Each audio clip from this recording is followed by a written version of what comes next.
Номер 38 мектеп лицейдегі менің экомектебім жобасы мектеп жасындағы балалардың экологиялық мәдениетін тәрбиелеуге бағытталып, 2018-2019 оқу жылына жүзеге асырып жатқан іс-шаралар кешенін қамтиды.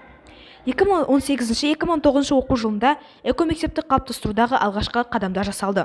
Эко-челлендж акциясы аясында тәрбие бөлімі ұйымдастыруымен мен өз қаламды сүйемін атты эко-күн өтті. Шараның мақсаты оқушы, мұғалім, ата-ана үш бірлескен одақтың тұрмыс қалдықтарын қайта өңдеп, жаңа өмір сыйлауына мүмкіндік жасау, табиғат қорғауға, аялауға тәрбиелеу, жердегі барлық тіршілік иесіне жауапкершілік көзқарасын қалыптастыру болатын. Шара мектебіміздің 4 қабат бойынша 4 түске боялып, әр қабатта ұстаздар, ата-аналар, оқушылар бірігіп жұмыс жасады. Бірінші қабатта жасыл түс, В қайта өңдеу, экологиялық мәселелер шешудегі эко-дизайн, киімге екінші өмір сыйла, мен өз қаламды сүйемін, жан экология сатты іс-шаралар өткізілді. Екінші қабатта қызыл түс, өзенге қоқыс қалай түседі. Таза табиғат, салауатты ұрпақ, экологиялық проблемалар және оны шешу жолдары, табиғат әлемі және экология секілді ойындар өткізілді. Үшінші қабатта сары түс, қайта өңдеу, жаңа өмір, робототехника, заман талабы, не, қайда, қашан, табиғат талбестігім атты іс-шаралар болды.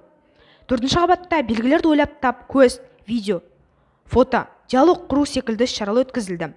Осы мақсатта менің экомектебім бастамасы аясында мектеп ауласына жыл сайын оқушылар тал егуді дәстүрге айналдырған. 2019 жылы мектебіміздің 20 жылдық мерейтойына арнап, мектеп оқушылары, ата-аналар және ұстаздар 20 түп шырша ағасын аула маңына еккен болатын. Атадан мал қалғанша тал қалсын деп табиғатқа ертеден құрметпен қарайтын ата-баба дәстүрін кейінгі ұрпақ бойына осы бір шара аясында тәрбиелеп, оны қарап суарып, баптау нәтижесінде оқушылар жауапкершілікке, тазалыққа еңбектенуге тәрбиеленуде. 2018-2019 оқу жылынан бастау алған бұл жоба 2019-2020 оқу жылы барысында оқушыларға маңызды ақпаратпен таныстырылып, өмірде қолдануға, үйретуге бағытталған шаралармен жалғасын тапты.